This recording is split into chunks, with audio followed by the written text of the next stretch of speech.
India থেকে করা এই শেষ ব্লগটায় আপনাদের সবাইকে আবার স্বাগত জানাই। নিশ্চয়ই আপনারা সবাই ভালো আছেন, আমরাও ভালো আছি। কিন্তু মনের ভেতরে এখন নানান ধরনের উথাল পাতাল চলছে। একদম শেষ দিনে এসে এখন পৌঁছেছি আমরা। লাগেজ তো গোটানো লাস্ট 2-3 দিন ধরেই চলছে, আর একদম শেষ মুহূর্তের কিছু লাগেজ গোছানো এখনও বাকি রয়েছে। লাস্টের দিকে যে সমস্ত জামা কাপড়গুলো পরেছিলাম সেগুলোই শুধুমাত্র গুছিয়ে নেওয়ার পালা। তার সঙ্গে প্রতিবেশীদের জন্য মিষ্টিও চলে এসছে। আর এদিকে রনও শেষ মুহূর্তের বায়না, ও আজকে ইউএসএ যাবে না। কেন যাবে না সেটা ওর কাছেই শুনে নিন একবার। লেটস গেট রেডি বেটা। Daddy will call Pipi. Listen, Daddy will call Pipi and he will tell that Pipi, can you please come to USA because Ryan is missing you. তুমি এখন চলো, পিপি চলে আসবে পেছন পেছন বাবা। পিপি আসবে, পিপি প্যারেন্টসকে আসতে হবে না। PP is not allowed to go alone Riyan in the flight. Her parents needs to come না। চলো চলো চলো।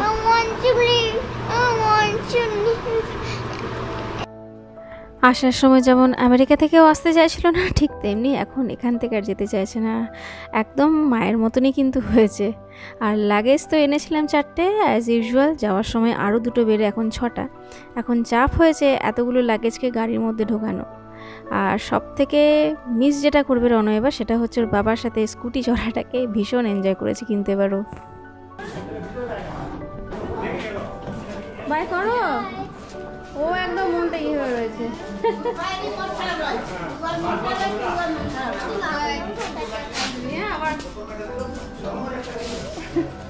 টাটা বলো ভাইকে, টাটা বলো। এত যে খেললে, এত ঝগড়া করলে, এত ইয়ে করলে।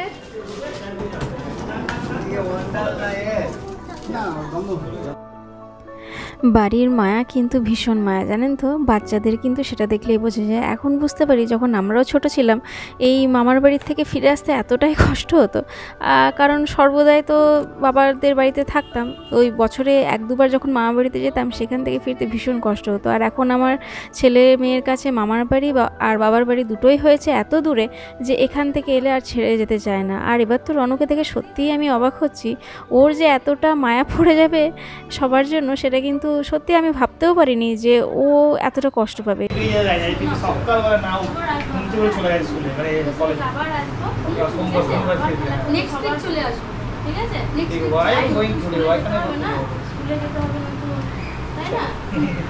চলো মামাকে বলে দাও, মামা আমি আসছি, মামা আমি আসছি। মামাকে নিয়ে কি কি কিনে আনছিলে? ফ্লাইট কিন্তু সেই রাত 3:30, আর আমরা বাড়ির থেকে বেরোলাম প্রায় সন্ধ্যে 6:30 নাগাদ। আর যেহেতু আমার বাপের বাড়ি আর শ্বশুর বাড়ি একদমই কাছাকাছি, তাই পথে চট করে একটু বাপের বাড়িতে নেমে তাদের সঙ্গেও দেখা করে এলাম। আর মাঝখানে একবার শক্তিগড় অনেকটা ক্রস করেই এই একটা রেস্টুরেন্টে নেমেছিলাম রাতে ডিনারটা করতে। তবে আমার আর রণ দুজনেরই অবস্থা খুব খারাপ, জানেন তো। এই লাস্ট 1 মাস ধরে এত খাওয়া দাওয়া হয়েছে, এখন দুজনেরই পেট ভীষণ গন্ডগোল। মাঝে মধ্যেই পেটে ব্যথা উঠছে, রণর তো রীতিমতন পেটে ব্যথা, তার সঙ্গে বারবার ওকে বাথরুম যেতে হচ্ছে। আর আমিও কোনো রকম একটা মেট্রোজিল খেয়ে রয়েছি, জানি না গোটা ফ্লাইটটা এবার কীভাবে কাটতে চলেছে। তো মোটামুটি এখন বাজে রাত প্রায় 12:15। এই মাত্র আমরা এখন এয়ারপোর্টে ঢুকছি। এরপরে চলুন এয়ারপোর্টের বাকি কাজগুলো সেরে তারপরে আপনাদের সঙ্গে আবার কথা হচ্ছে।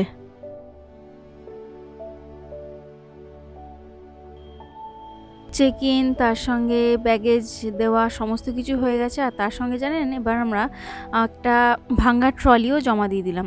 ভাঙ্গা ট্রলি জমা দিলাম বলতে, আমরা যখন আসছিলাম সেই সময়ে আসার পথেই একটা মিস হ্যান্ডলিংয়ের জন্য একটা ট্রলি আমাদের ভেঙে যায়। তো সেটা আমরা সাথে সাথে কমপ্লেন করাই সেদিনকেই তারা কিন্তু টাকাটা আমাদেরকে কম্পেনসেট করে।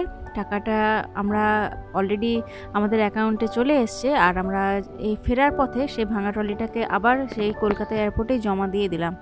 মানে যাদের সঙ্গে হয়তো এরকম ঘটনা প্রায় আপনাদের ঘটে থাকে, যে কোনো কারণে যদি লাগেজ ভেঙে যায় বা কোনো কিছু হয়, সেটা কিন্তু আপনারা ইচ্ছা করলে কিন্তু ক্লেম করতে পারেন। এই নিয়ে কিন্তু আমরা সেকেন্ডবার এটা করলাম, কারণ ইন্টারন্যাশনাল ফ্লাইটে যেটা দেখা যায় প্রচুর লাগেজগুলো মিসহ্যান্ডেল করা হয়, যার জন্য কিন্তু এদিক ওদিক ভাঙতেই থাকে। তো এই নিয়ে দ্বিতীয়বার কিন্তু আমরা সেটা ক্লেম করে পুরো টাকাটাই ফেরত পেলাম। তো যাই হোক, অলরেডি 3:30 ফ্লাইট ছেড়েছে আর এখন প্রচণ্ড ঘুম আসছে চোখে। আর প্রথম দফায় তো আমরা কোনো কিছু না খেয়ে টানা 3 ঘন্টার একটা ঘুম দিলাম, আর ঘুম দিয়ে দেখছি অলরেডি ভোর হতেই চললো। এই সময় কিন্তু আর ঘুমিয়ে থাকা গেল না, উঠে পড়লাম সবাই। এখন কিন্তু দোহাতে নামার পালা এবার।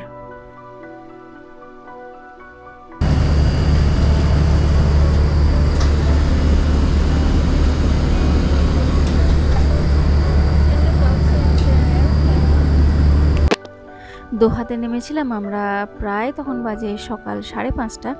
আর এই সময়ে আমাদের লেওভারটা কিন্তু ছিল খুবই মিনিমাম, মাত্র 1.5 ঘন্টা। তার মধ্যে আবার দেখলাম ফ্লাইট কিন্তু এয়ারপোর্টের এক প্রান্তে আমাদেরকে নামিয়েছে, সেখান থেকে আরও একটা বাস নিয়ে আমাদেরকে প্রায় আরেক প্রান্তে এসে নামতে হলো। এবারে এখান থেকে ফাইনালি আমাদের খুব বললাম মিনিমাম একটা টাইমের লেওভারটা কাটিয়েই আমরা কিন্তু সেকেন্ড ফ্লাইট, যেটা আমাদেরকে দোহা থেকে নিয়ে যাবে একেবারে ডাইরেক্ট হুস্টন, সেটাতেই চাপবো। তো মোটামুটি বাজে এখন প্রায় 7টা, আর আমাদের ফ্লাইট ছাড়ার সময় হচ্ছে সকাল 7:30। আর রনর অবস্থা কিন্তু এর মধ্যে আরও খারাপ হচ্ছে। ও প্রায় খানিকক্ষণ বাদে বাদে পেটে ব্যথা বলে এমন কান্নাকাটি করে উঠছে। গোটা ফ্লাইট বেচারা কিচ্ছু খায়নি, কোনো রকমের 2টো কুকি আর একটা ব্রেড খেয়ে রয়েছে। দেখা যাক পরের ফ্লাইটটা কেমন কাটে ওর। অলরেডি ফ্লাইট অ্যাটেন্ডেন্টের কাছে যেয়ে একটা পেটে ব্যথার ওষুধ ওকে খাইয়েছি, যদিও আগের থেকে ওকে আমি হজমের ওষুধ খাওয়াচ্ছিলাম, দেখলাম সেটা কোনোভাবেই কাজ করছে না। তো একটা ব্যথার ওষুধ ওকে দেওয়া হয়েছে, আর অপেক্ষা করছি একটু যদি ঘুমিয়ে যায় তাহলে ভালো হয়, কারণ এর মধ্যেই দেখছি ওর আবার গাটাও গরম হচ্ছে। দিয়ে গেল এই খাবার, মাঝখানে কিন্তু 6-7 ঘন্টা পেরিয়ে গেছে। এটা বলতে গেলে একদম লাস্টের যেটা খাবার একটা ছিল মিল, সেটাই আপনাদেরকে দেখাচ্ছি। কারণ এই মাঝখানের 6-7 ঘন্টা যে কিভাবে খাটলো, মানে অবিশ্বাস্য রকমভাবে খারাপ যাকে বলে। রনর পেটে ব্যথা, তার সঙ্গে ওর জ্বর, তার মধ্যে ওষুধ ওকে দেওয়া হয়েছিল, সে ওষুধ খেতে না যাওয়া, অনেক কিছু ঝড়ঝাপটা পেরিয়ে ফাইনালি আমরা হুস্টনে পা রাখলাম। আর এই জার্নিটা মনে হচ্ছে যেন জীবনে কোনোদিনও ফিরে না আসে। ভীষণ কষ্ট ছিল রনর জন্য, বেচারা প্রায় বলতে পারেন 14 ঘন্টা জার্নির 12 ঘন্টা প্রায় ঘুমিয়েই এসছে ওষুধের এফেক্টের জন্য, আর 2 ঘন্টা যা জেগেছিল সেটাও কিন্তু সে কষ্ট পেয়েছে। তো যাই হোক, জ্বরের ওষুধটা দেওয়ার পর ওর আর তেমনভাবে জ্বর আসেনি, একবারই ওষুধটা খাওয়ানো হয়েছে। এবার বাড়ি গিয়ে দেখি ওকে ঠিকঠাক করে ওষুধপত্র আরও খাওয়াতে হবে। আর চারিদিকে এখন ঝকঝকে তকতকে রোদ, আর ওয়েদার ঠিক বলবো যা কাটিয়ে এলাম এতদিন আসানসোলে, ঠিক তার উল্টো। আসানসোলে এত সুন্দর বৃষ্টি, একটা বর্ষার মনোরম ওয়েদার ছিল, আর এখানে হচ্ছে কাঠফাটা রোদ। বাইরে এখন প্রায় 36 ডিগ্রি সেন্টিগ্রেড চলছে। ভেতরে এসি চলার জন্য বাইরেটা যদিও মনোরম লাগছে, কিন্তু বাইরেটা কিন্তু ততটাই হার্শ, ততটাই বাইরেটা একদম উত্তপ্ত হয়ে রয়েছে।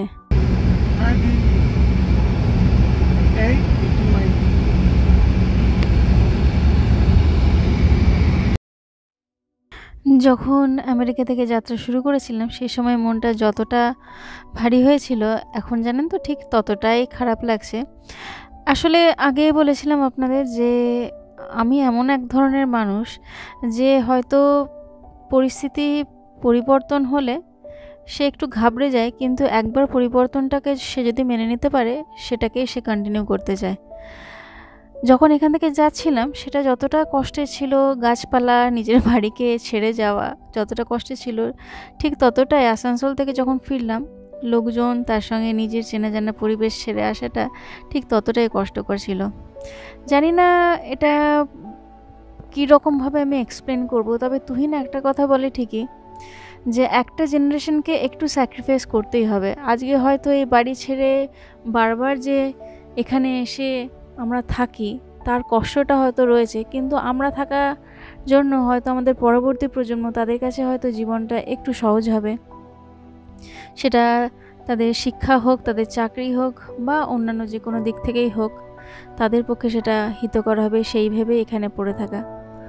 তো যাই হোক, এই খারাপ লাগাগুলো তো থাকবেই। আবার হয়তো 1 বছর 2 বছর বাদে আবার বাড়ি যাওয়ার আনন্দ নতুন করে আবার হবে, আবার এখানে ফিরে আসার আনন্দও থাকবে। এভাবেই চলতে থাকবে আমাদের গোটা জীবনটা।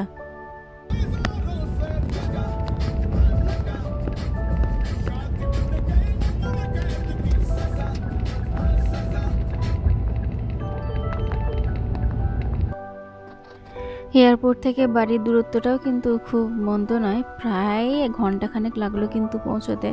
আর মাঝখানে তো আমি একটু ঘুমিয়েও গেছিলাম, বুঝতেই পারছি জেট ল্যাগ শুরু হয়ে গেছে অলরেডি। তো যাই হোক, আবার সেই চেনা জানা রাস্তা, চেনা জানা বাড়ি, সেই সাদা কালো বাড়িগুলো মনে আছে। আবার চলে এলাম পাড়াতে। আর আস্তে আস্তে জানি এই খারাপ লাগা কাটিয়ে উঠতে হবে। জানি হয়তো প্রথম একটা সপ্তাহ 2টো সপ্তাহ খারাপ লাগাটা খুব বেশি থাকবে, তারপরে তো মানুষ হচ্ছে অভ্যেসেরই দাস। আবার সেই এক রুটিন, এক জীবনযাত্রা, সব কিছু ফলো করতে করতে আবার দেখব সেই ঘুরে ফিরে একই জায়গায় আমরা আবার পৌঁছে গেছি। যাই হোক, পৌঁছে গেছি বাড়িতে, একদম পাড়াতে এই ঢুকে গেলাম।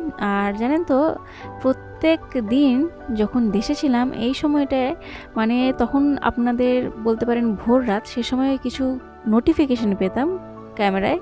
সেটা হচ্ছে যে আমাদের গ্যারেজের সামনে কিছু ছেলেকে দেখতাম, তারা ক্রিকেট খেলতো। তো আজকেও দেখছি কিন্তু তার ব্যতিক্রম নয়, এখন তারা ক্রিকেট খেলছে।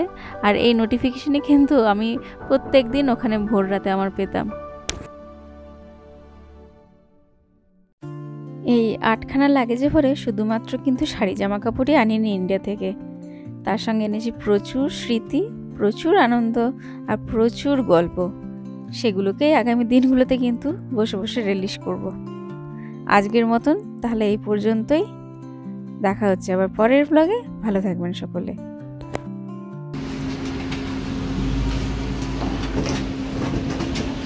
Home home sweet home.